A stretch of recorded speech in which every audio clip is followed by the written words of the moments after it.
Right, so this is a workshop we're going to have to create media resources at home with either little budget or no budget. This workshop is based in my experience back in my country. I have a degree in media production, which is a kind of mix between filming, marketing, photography, and the aim of this career was to create a person that is able to create any kind of production media for campaigning, for individual resources or personal resources. So my experience studying this, and also as a student, I learned different techniques we need to use to save money for use our own productions. And this was back in 2012 when I studied this. So things now are even more accessible, the resources to create your own productions. So we're going to divide this workshop in 3 parts. The first part is to understand the stages of the production, which are 3: pre-production, filming, and post-production. So we're going to that. Before that, explaining pre-production, and this applies to everything you want to do. In this case, we are talking specific about video creation. So all the resources we are going to have are to create videos. But you can translate this if you want to create a different kind of media resource, such as a podcast, an audio recording. You want to create a photography campaign or something, you can think about all these same 3 stages when you want to plan something. So the first thing will be like to explain like the 3 stages is pre-production, filming or production if you are recording audio or you are taking picture shooting, which will be production and post-production. Pre-production is all the planning we are having previous the day of the creation of the piece. Filming will be in this case the day we create the piece, and post-production is all the work we are doing afterwards to put together the piece. So starting with this, I'm going to show you a music video, and it's quite interesting because this video is quite old. It's from 2019 probably, something like that. 2019. So even more things have changed from that. And this is a music video from Lady Gaga that was fully created using an iPhone. Of course, the quality of the camera on the iPhone, and this is an iPhone from many years ago, the quality of the video has changed a lot. They are even more high definition right now. But back in time, we're talking around 2019, high A-list, A+ artists were using phones to create their own music videos. So this is a little bit of the backstage, so you can see they actually created the music video using a phone.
Could you hear the audio, right?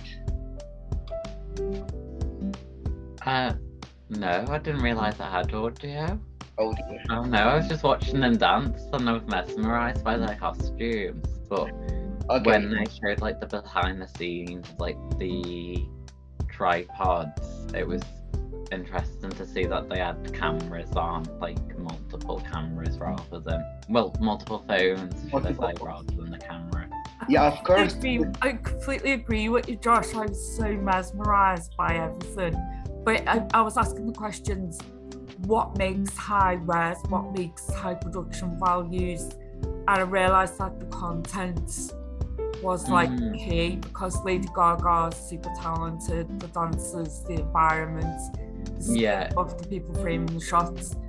You know, it's not just the high quality camera. On the other hand, I couldn't tell the res really from broadcast quality. It didn't look that much difference, if at all. Yeah, and well, something that is very interesting is this was recorded with an iPhone X, which is like the iPhone from like 5 years ago. I know, crazy. So this iPhones, they are very cheap right now, actually.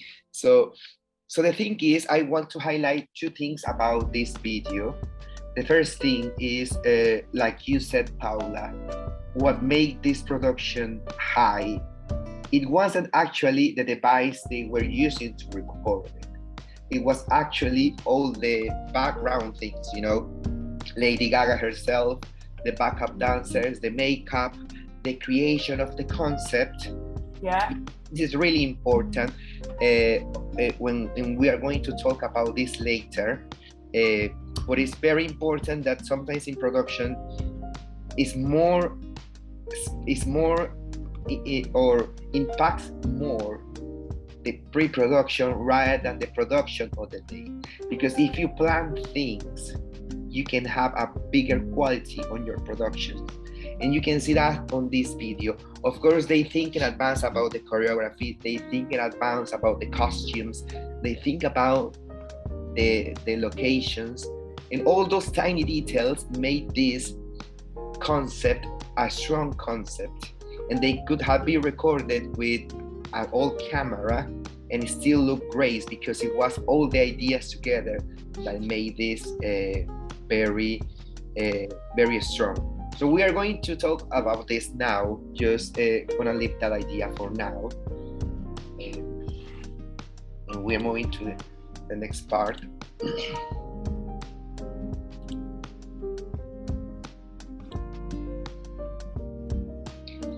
Right.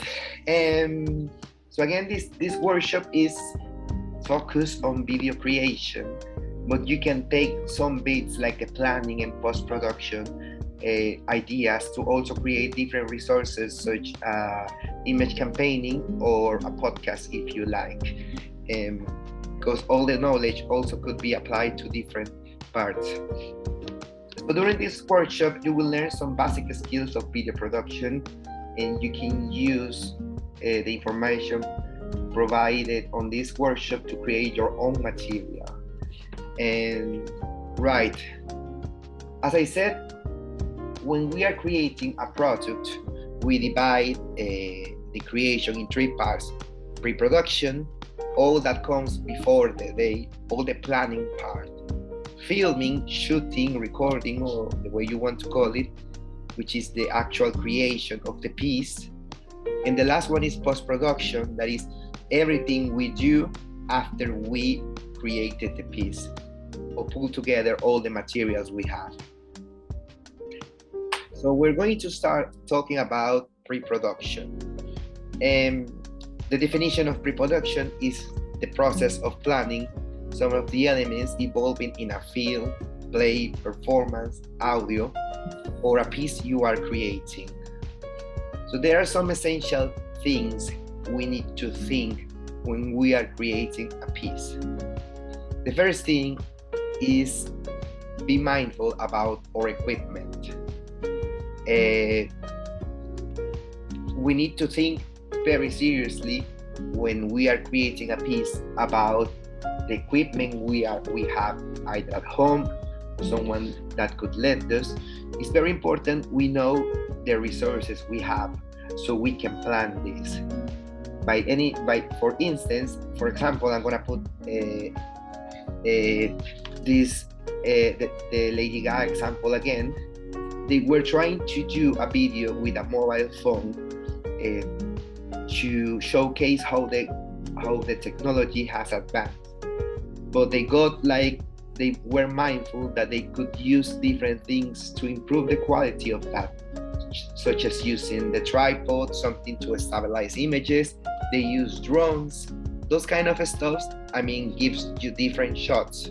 Yeah, one question, and it might be a silly one, but what was that little black thing that they put over the lens? It's a filter. So, for example, this is a technique you can use. You can create your own filters actually, or well, some phones they got their own filters when you are recording. But usually, when you put those, it gives a certain tone to the feeling you are having. For example, I don't know exactly what they were shooting in that moment, but there are some specific filters that helps, for example, the sky to look like it's the sunset or something like that, or to improve the quality of the light, or filter certain color that it looks more brighting or something like that.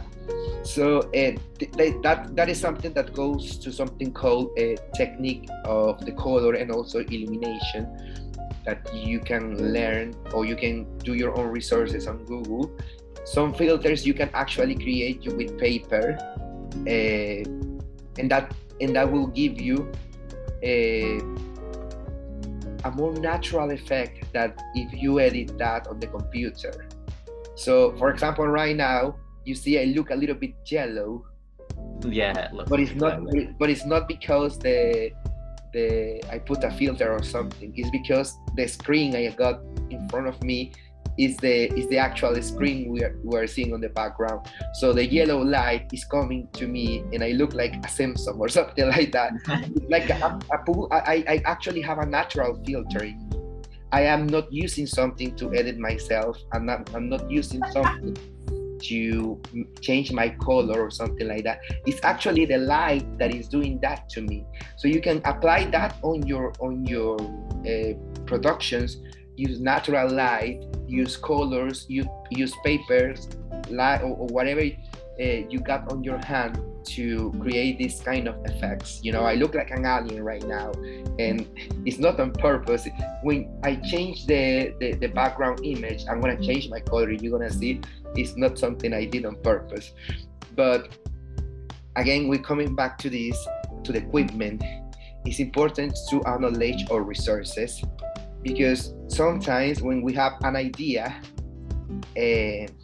I'm going to put example. There's people that they do this kind of very cheap productions with zombies, but not like people dress as zombies. They do like dog zombies, bird zombies, and you see these productions and they actually record some of them with phone cameras, and they just add a very cheap background video on green screen to their movies. And actually that's a little bit like the idea of this. Like, if you want to do something, it doesn't need to look cheap, and with the resources you have, you can have a high quality production, and you don't need to invest a lot. So this comes to the second point of pre-production, which is make a plan or make a script. Everything you are going to do need to be scheduled. Everything you are going to need needs to be on a list, because if you are on last minute improvising, that could lead you to any kind of delay or any kind of result that is different than the one you are looking for. And this is very important because, for example, let's say you want to create a vampire. It's just example. You want to put a vampire on your production. So you need to think how you can make look someone like a vampire, and you can do it like good, planning this and making this happen, or you can be what are you doing, or we can do it like improvising on last minute, trying to make up the way you want, and that could look very bad. So something with plan potentially will look good, but something that you're improvising on the day is not going to look that good. And the last thing I highly recommend is be mindful, and is don't be afraid to delegate roles or scrap an idea. And this is very important because sometimes we want to take all the responsibility because it's my production, it's my baby, I want to do the way I want to do it. And I've been there in many situations, like I'm being a little bit selfish and say, nope, if I don't do this, no one else is going to do it.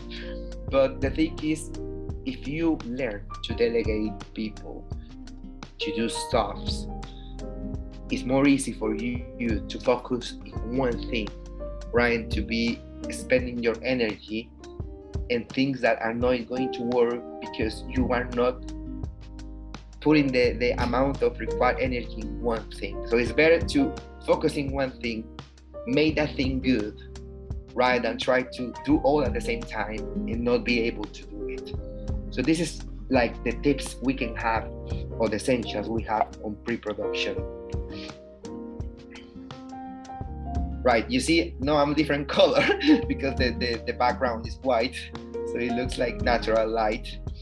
And the minimum equipment I would say we will need to create a production is a phone.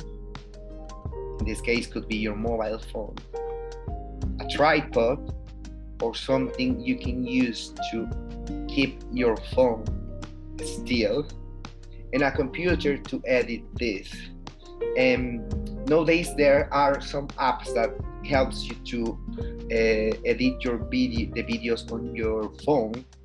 That be potentially an option, but it's more difficult than edit on a computer because it's like you need to actually play with your fingers on the phone. So on the computer you have a little bit more of space to do more precisely.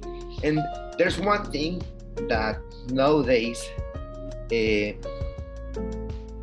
can think, I don't have much money to spend on a computer, but we're going to talk this later about some aspects of the computer and with some qualities, high quality resolutions, because there are different kind of resolution. I think at some moment we're going to talk about that. There is like high definition, ultra high definition, there's 4K and 8K. All there are different levels of quality of video, and usually most of the devices right now are able to edit in high definition because it's a standard that is around 15 years old. So it's a standard that is quite old, but still we can use that. Most of the mobile phones, when you see a production in your phone, is played on high definition because you only need a bigger resolution like 4K or 8K on bigger screens. But if you are watching in your phone, high definition should be alright to watch that. So it's a little bit technical, this part, and the only thing I need you to understand is like most of the devices right now are able to edit high definition because it's a very old technology. It's still very standard.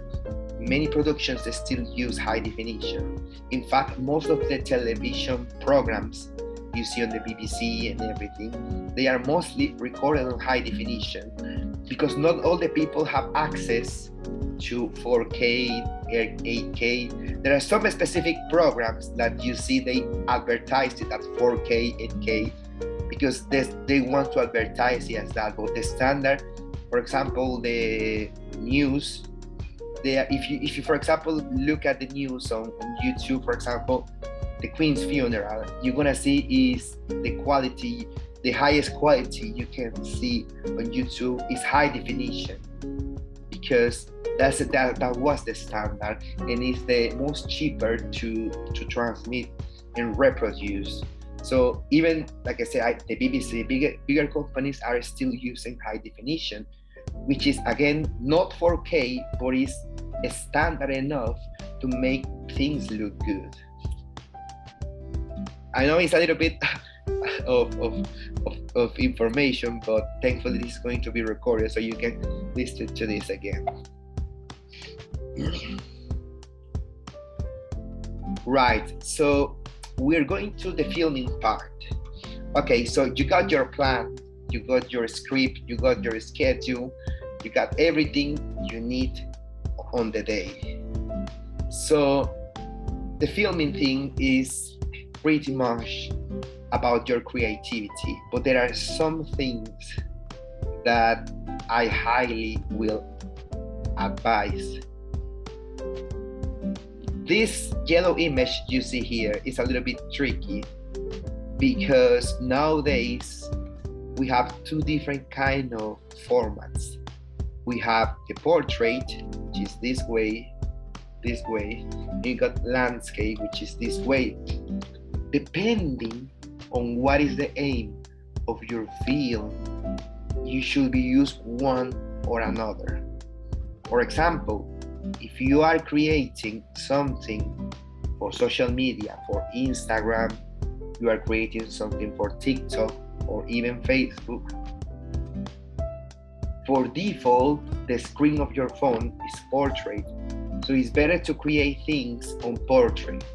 But if you are creating things for YouTube to show the film in a cinema or to your friends or something like that, if you are creating the film to keep it for you, it's recommended to do landscape, which is like that.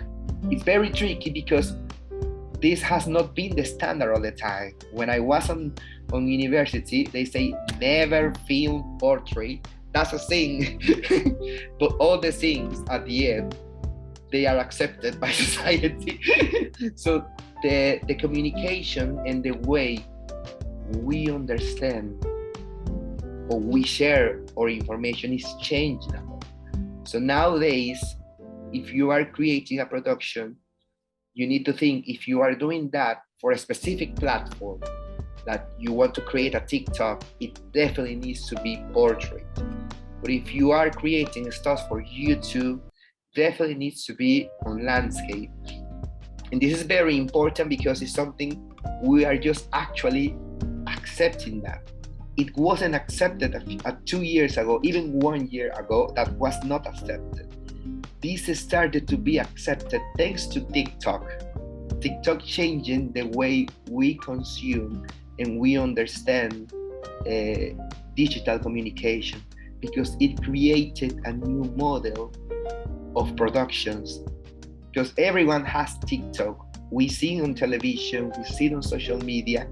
People, the most poor people, if I could say, sorry, they got TikTok. You know, sometimes we see people creating videos in the middle of nowhere, and it's something that is making things accessible to people.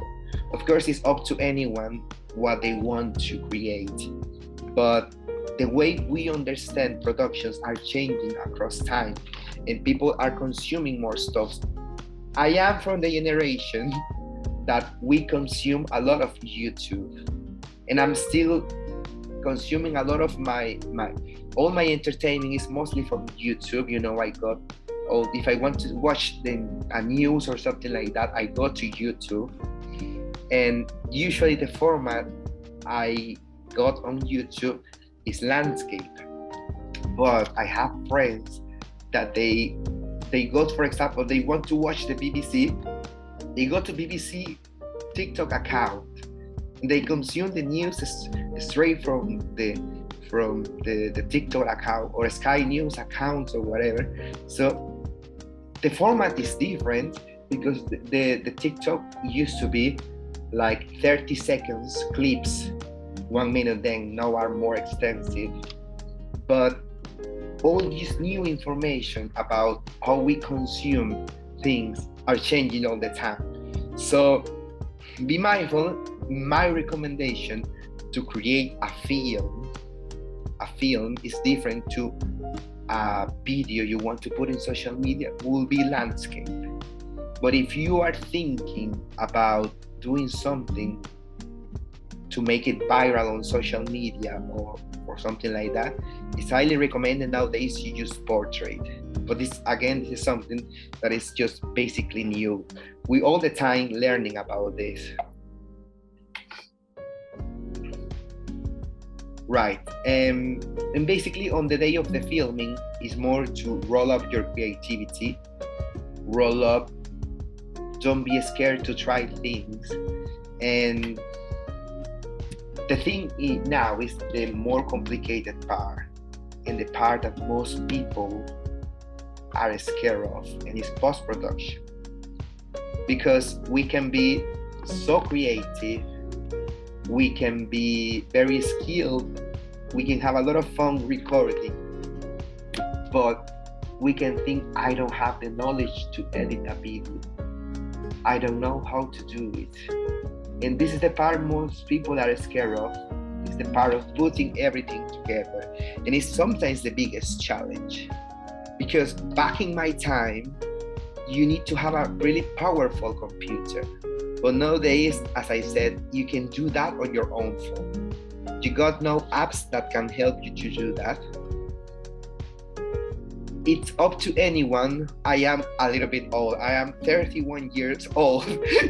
I find it more difficult to edit a video on my phone than in a computer, because in the computer I feel like I got plenty of space. I can use the mouse, I can zoom in.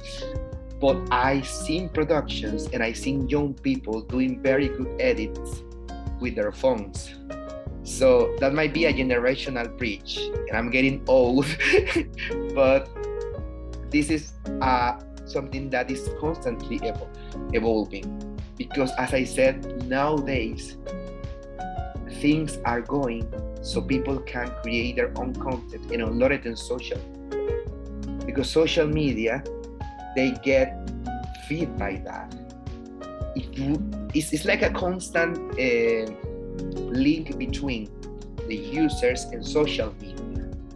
Social media, they cannot survive if they are not fed by what people are uploading. You know, call a meme, call a viral video, call it a song, or whatever you want to put on social media. You are feeding the social media or the platform you use, call it TikTok, call it Facebook, or the one you are feeding them, so other people can get that content. So they cannot survive if we don't update things, if we don't upload things, if we don't create stuff. They cannot survive. We need to give them stuff to talk about on social media. So the thing is, that's why everything is getting more accessible, more easy to do, because it's a business. At the end of the day, it's a business to create these spaces. And the more people are able to create their own content, the more they will have to use on platforms. So we're going to talk a little bit about what we need in terms of a computer. And personally, as I said, I learned on computers. If you tell me edit a video on your phone, I can probably will be able to do it. But there are some kind of limitations you will have on your phone. And so we are going to first talk about the computer, and we're going to have a space to talk about apps on your phone and everything. So basically, nowadays it's not recommended to have Windows 7. 8 and 10 they are still okay. If you can afford a Mac, it's even better. A computer with 4 GB of RAM should be enough to edit a high definition video. In high definition, we talk about 720, no, full high definition, which is 1080. And you're going to need also a set of headset or speakers so you can hear what are you editing. So there are different programs you can use. You have Premiere, you have Vegas, and you have some free software also for computers. Nowadays, free software are very, very simple to use. Basically, they are created so people can start to edit and use them. Usually, the free software, they got like a free version and a pro version. So the thing with free software is like you are going to able to edit things and get to know very well the software. But there will be a point when you want to learn more, and that's the point you need to pay. But for basic stuffs, and to start to learn and understand how video editing works, a free program is very good to know. Right. So just high note, from these ones, Premiere is paid, Vegas Pro is paid, and Lightworks is a free one that you can get, as again, like I said, a demo part that is very simple. You can edit your stuffs. It doesn't need a high-tech computer, but there will be a moment when you can do all you want, and you want to get a little bit more professional that you need to pay. But for do basic stuffs, it helps a lot, this program, as a starter. We also have apps on your phone. I got my phone here. So usually the apps helps to edit in this format, landscape, and most of the apps only have that option. There are a few apps that have the option for landscape, which is like this, but not many of them are able to do it. So the recommendation will be, in this case, if you want to do a production for your phone, for your mobile, it's okay to edit in an app. There are thousands of apps, and they are, most of them, very good because they work very well in each system. But if you want to do something for YouTube or to screen at some point, then definitely you might need to move to a computer. Right, so any questions? Do you have any apps on the phone that you recommend? Yes. Yeah, I'm gonna get guilty right now. And you know what? Actually, I have one app. I got different apps, better say. And usually to edit, I have InstaShot, but I got the premium version because there was a promotion for Black Friday that was $199, 1 year of because it's like a subscription. It was $199 a subscription for 1 year, so I can use but that was on Black Friday. But InstaShot is very, very, very nice. The thing I like about InstaShot is we don't lose quality, because there are some apps that you lose quality when you cut a video or something like that. So InstaShot is the one I use, but I got other apps that I use for edit edit pictures. And just let me go here. There's the list.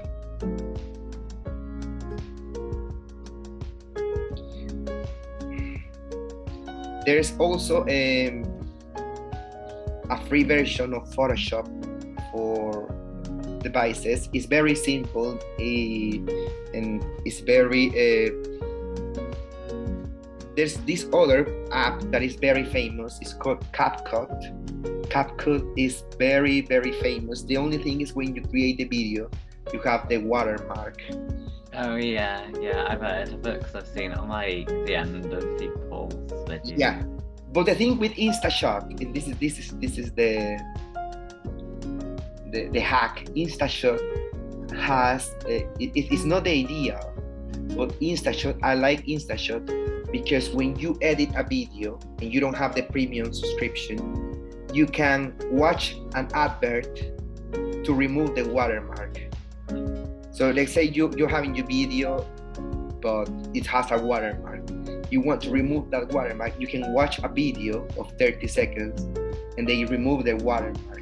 So that's something good because, it's like, okay, because they make profit of having advertising on their platforms. You get your video edited without the watermark. So that's the thing I like InstaShot. And I started usually to use InstaShot for that because I edit my videos there and I didn't like a watermark. And when I wanted to remove the watermark, I only watch an ad and it looks like an edit somewhere. And yeah, that's something good about InstaShot. CapCut is even more simple, I would say. And I think it's more friendly for every kind of devices. But yeah, the thing is the watermark is kind of a thing for some productions. Would you film portrait for an Instagram reel as well? Yes. Because that's like rip off TikTok, isn't it? Yes, it's the same. Yeah, basically reels are it's like the copy of TikTok. So yeah, it's the kind of same things. And something you need to understand is like YouTube now are trying to do YouTube Shorts. And all this came as an answer because TikTok settled a new pattern in communications, and I would say also, and this is very important, portrait productions needs to be shorter. A portrait production should be 30 seconds, 1 minute, because on the spaces you are uploading, TikTok, Reels, or YouTube Short, people just want to have a bit and move to the next thing. If you do a short film in portrait, is highly or probably it will be ignored because people want just bits. In portrait, is that the thing? This is a good key to understand when you want to do a production. If you want to do a short message, something very brief, or a clip to showcase something, do it portrait for Reels or for TikTok, and you will be short.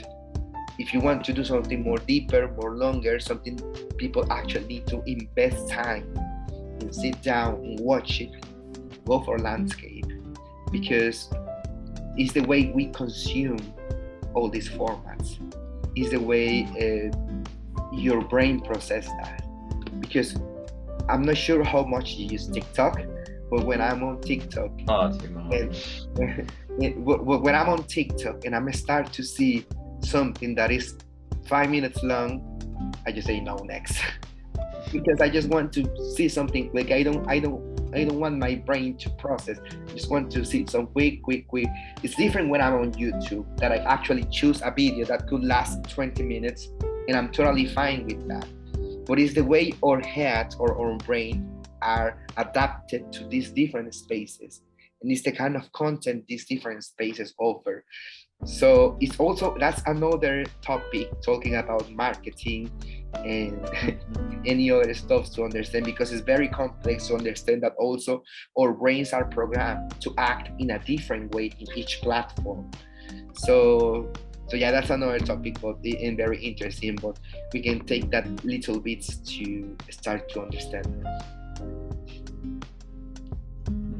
When you see those TikToks, it's like 10-year phone portrait, do you engage with them or do you just skip?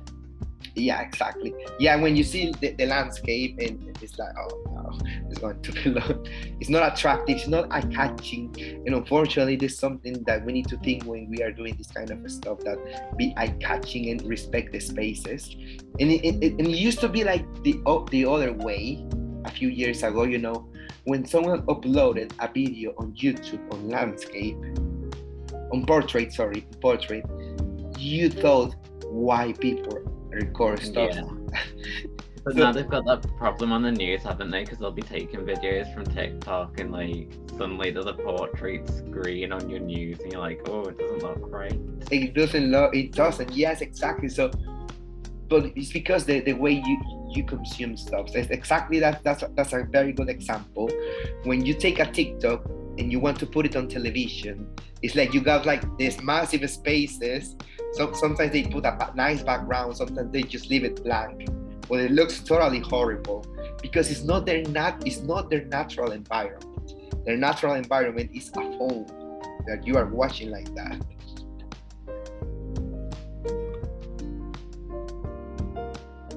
Do you have any questions, Paula? No, but I just want to say I really enjoyed that so much. I've learned a lot.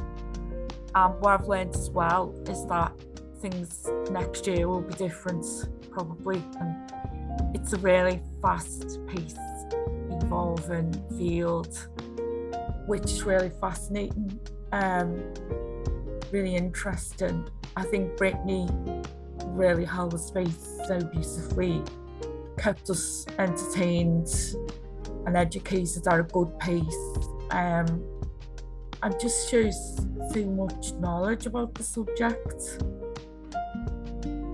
I'd really like to thank you, Britney. That was incredible. And also to check it's okay to put this, obviously we let all this bit out at the end, on YouTube. Would that be okay? Yeah, of course. Yeah, I was thinking that this should be definitely on YouTube. This should definitely be on YouTube because it's so helpful to people. And you know, it's really helpful for queer people as well to have that voice coming out in media by you. Do you know what I mean? He's a beautiful, unusual person. And I just actually keep getting visions of you, you know, Britney, as like a divine goddess, but also like a priest. I think in some of the universe, you're a spiritual leader.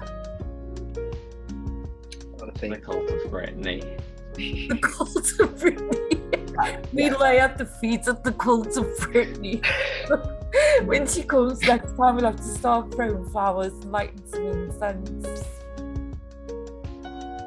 That would be good. The only the issue I've got with you about spiritual issues is that you don't like Pope Francis, and I love him. I just love Pope Francis so much. I can't believe you don't like him, especially he's Latin American as well. I mean, that's a very complex stuff. But we just seen what he did, and and I think he knows how to play the streets, and he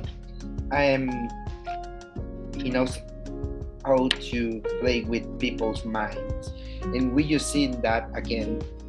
They got the same pattern with him, that he announced something that is groundbreaking and people think, oh, the church is gonna change. Yeah, but he supports gay marriage, and he's the first pope that supports gay marriage. Actually, no, that's the trick. That was the trick. Just recently, for example, he got an interview when he said, oh, it's very bad that homosexuality is not legal in some places. We should support people on their freedoms.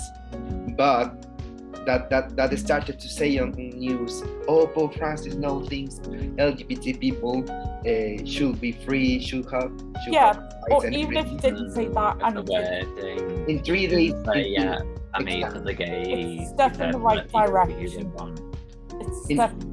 Anyway, I don't want to talk about religion because, you know, me and you are we've been naughty, so we probably wouldn't be welcome in the Catholic Church in some ways. So I'll be happy to help. That's why I love paganism, because everybody's welcome. Oh yeah, happy in bulk. Happy in bulk, everyone. The light is returning. The sap is rising. Oh, in bulk. I feel you in my bones. All right. Just a quick ending before we go. No, I'm green again. thanks to the screen. Yeah, no, this isn't a good look. It did look really nice when it was orange. You looked like you were glowing. Summer day. I know I know this could be something really nice. The theory of color, how lighting can make you look different. You know. And when it was blue, it looked horrible. It looked like we were ill.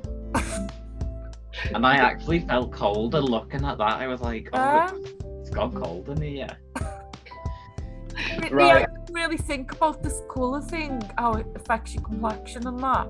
What colours on your screen, and it's certainly for vanity reasons something I'm really happy to know and experiment with. So thank you for that. We'll be having green slideshows ever again. Yeah. That's good.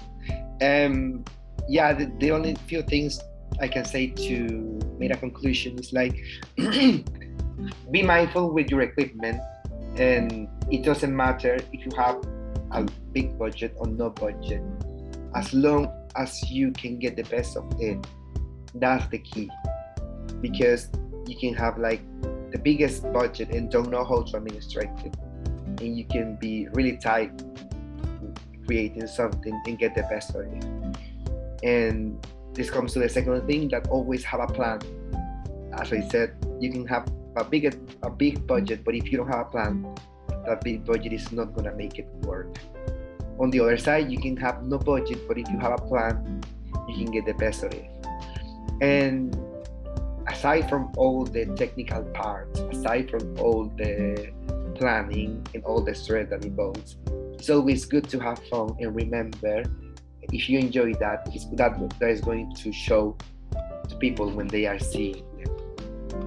And thanks for your time. Thank you.